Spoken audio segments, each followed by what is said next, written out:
Well, hi. Everybody out there looking like a bank robber in their mess.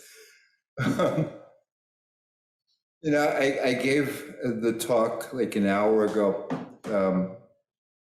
and my partner was sitting here and listening, and she very kindly continues to come listen to me, which if I was in her shoes, would probably be like one of Dante's levels of hell, to have to come listen over and over and over. But she very kindly comes and almost always tells me that I did a good talk. But it was interesting. So we're walking out, and she said to me, Fred, your talk was very inspiring, and she could relate to it because it was like psychological and tangible, not just esoteric and religious. Like that, it's like, yeah, I mean, like when David Brooks says the difference between the obituary virtues, and I get that.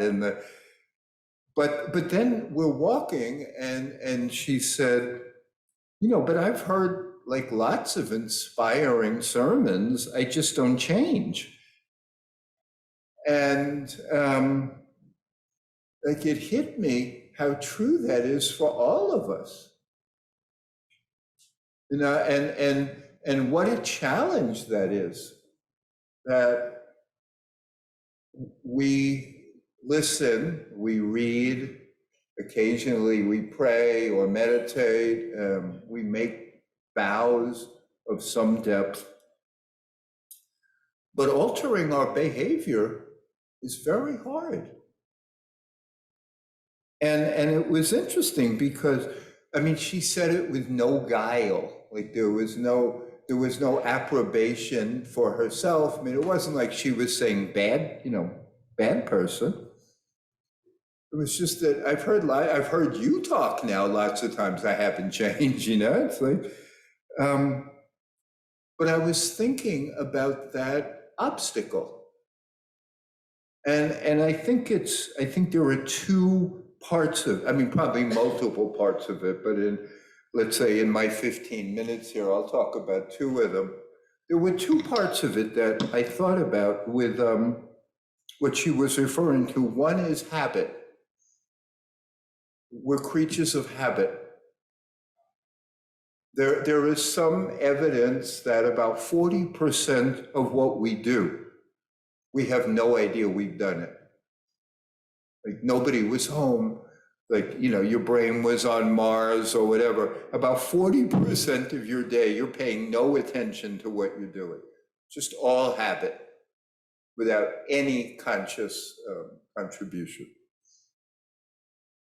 The other percentages are of habits that we continue to choose. And most of them are helpful. Otherwise, life would be completely overwhelming. I mean, if you had to wake up in the morning and say, well, what do I do today? You'd never get to work. You'd be sitting there thinking, okay, here's food. How much do I want? What do I do with it? Then, oh, that's a refrigerator. I should put the food. I mean, if you didn't have habits, it'd be chaos and complete uncertainty every minute. So we need habits desperately. But the problem is that we don't evaluate whether they're the best habits, but we need them. So I have been with this woman now for about 8 years, and I've seen a good number of her habits. And some of them are skillful, and some of them aren't as skillful. And some of them I've commented upon, and some of them I've decided that discretion is the better part of valor, Like, shut up, Fred, which is true.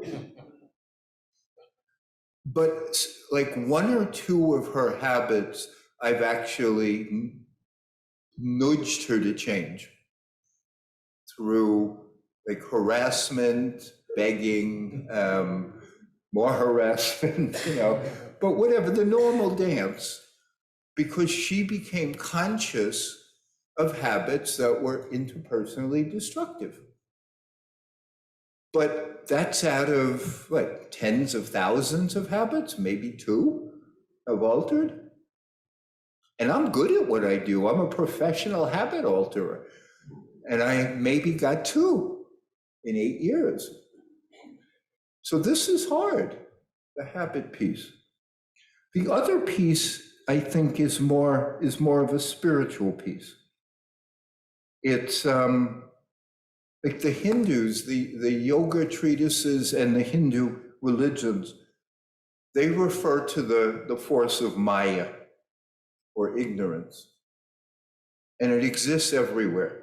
The Hindu scriptures are based in some part on Maya, that we are all ignorant of reality.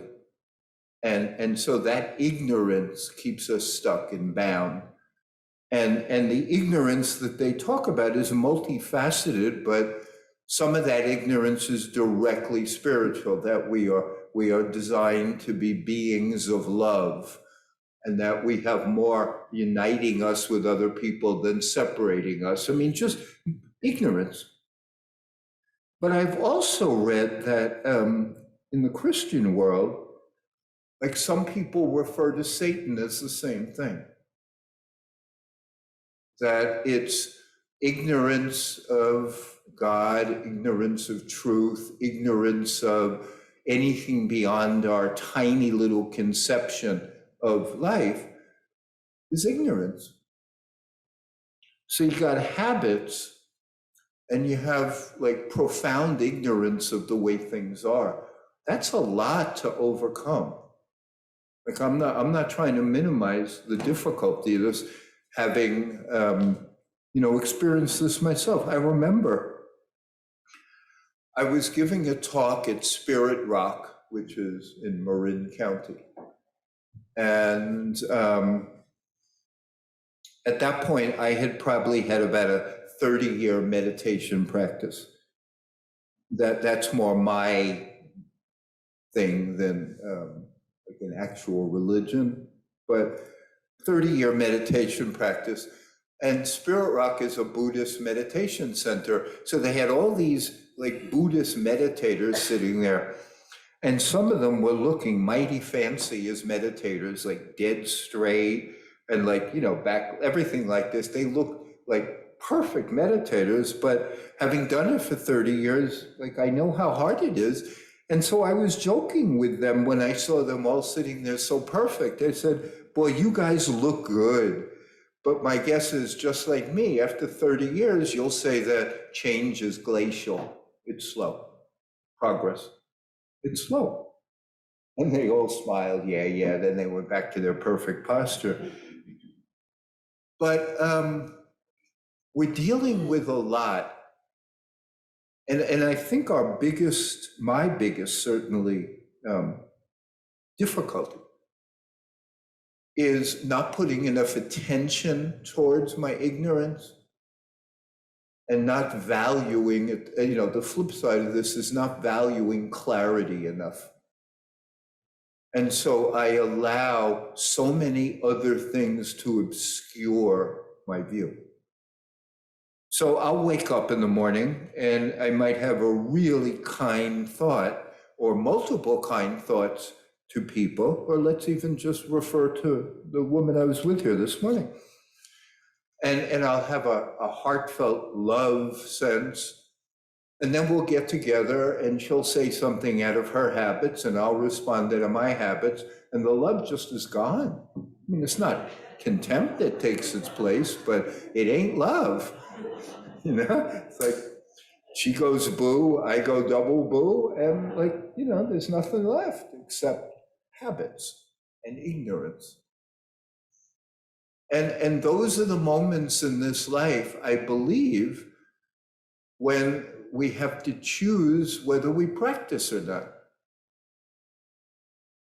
Like whether we take whatever inspiration we think we get from church, whether we take all the biblical passages that we read, whatever we take any of our prayer, those are, I think, close to meaningless until they're applied in those moments of our life.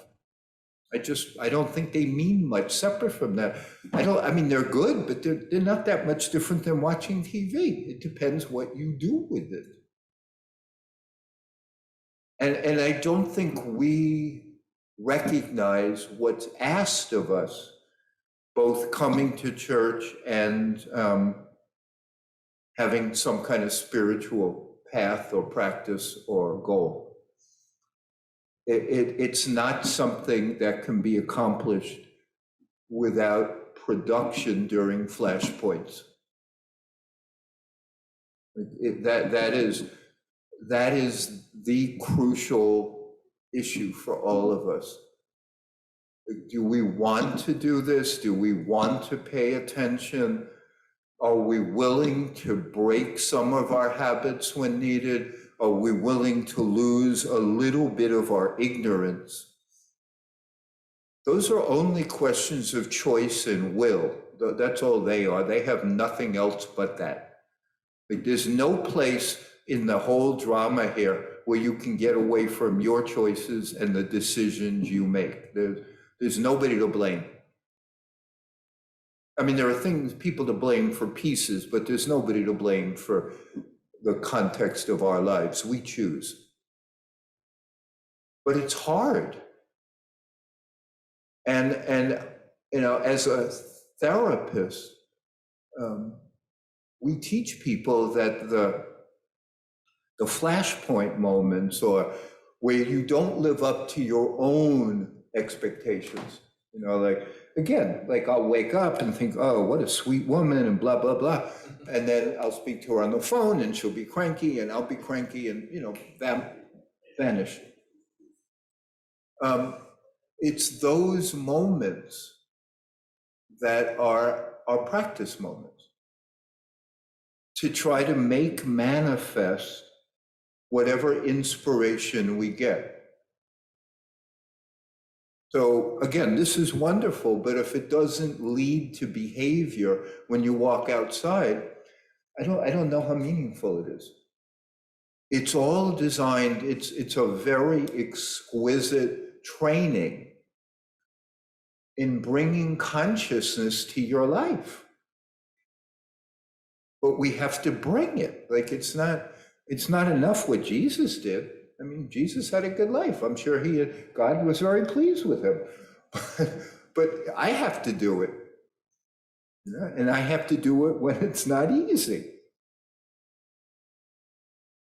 Yeah, I remember when I was starting my forgiveness work, this was reminded to me the other day by somebody who was intimating that my forgiveness work wasn't religious enough or spiritual enough, and they were right. I chose not to. But I remember when I was beginning it, and there were two religious, spiritual things, not that it had happened to me, but that were markers to me of what forgiveness could be. And one of them, of course, was Jesus's words on the cross, you know, forgive them, they know not what they do. I mean, I thought to myself, if there's a person out there who's being unjustly crucified and strangled, and is wishing them well, that's something to follow. You know, like that works for me.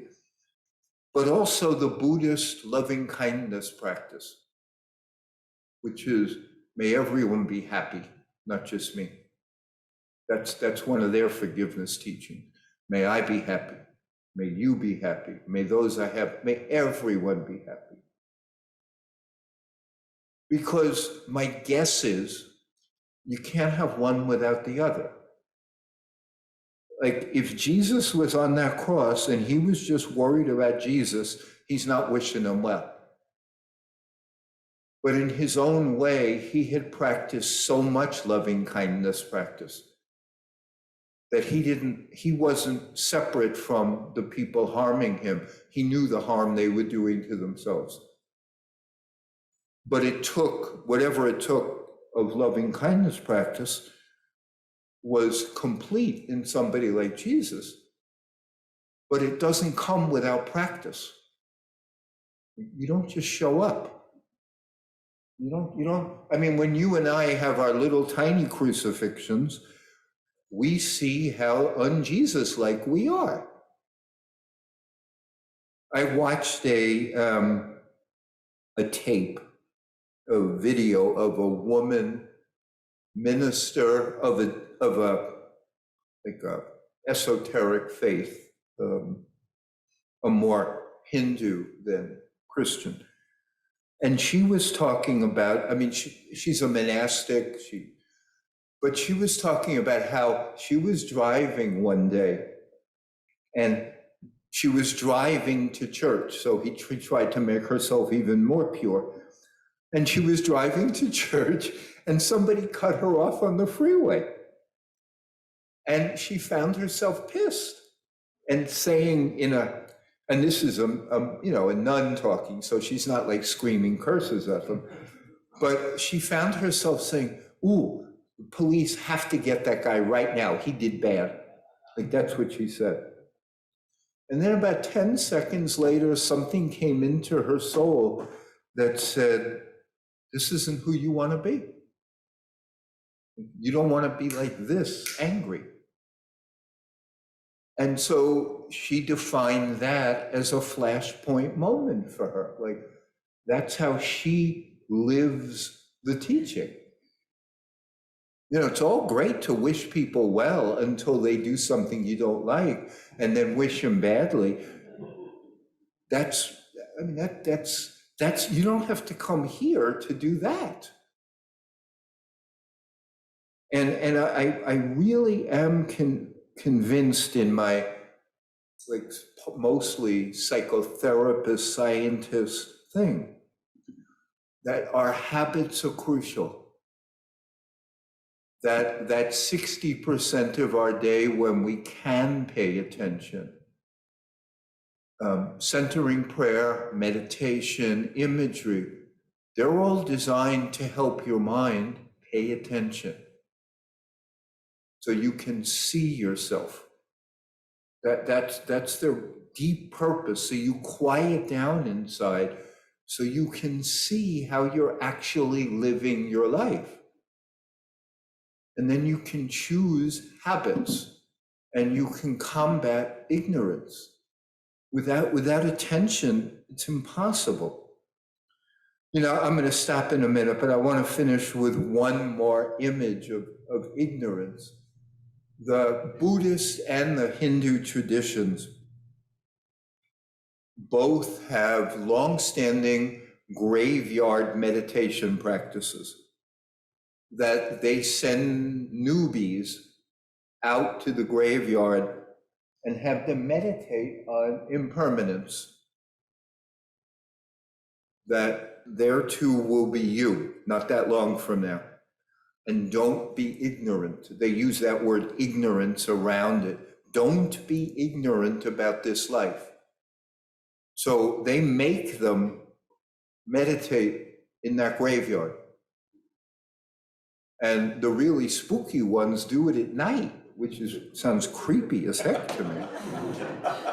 You know, that's not where I'd want to spend most of my evenings. But it's to combat ignorance. You know, if we can't keep the truth of this life in our consciousness, then it's very hard to see anything clearly. And that's the power of ignorance. And I'm not just motivating you all to go find a graveyard, but I am talking about the obstacles to taking whatever it is we learned here and doing something with it. I am firmly convinced it's not enough to just sit here. I just don't think that was the point of all these spiritual religious movements. They were designed to try to get us to change and to be more of our better selves in this world. Anyway, thank you. Thank you for your time.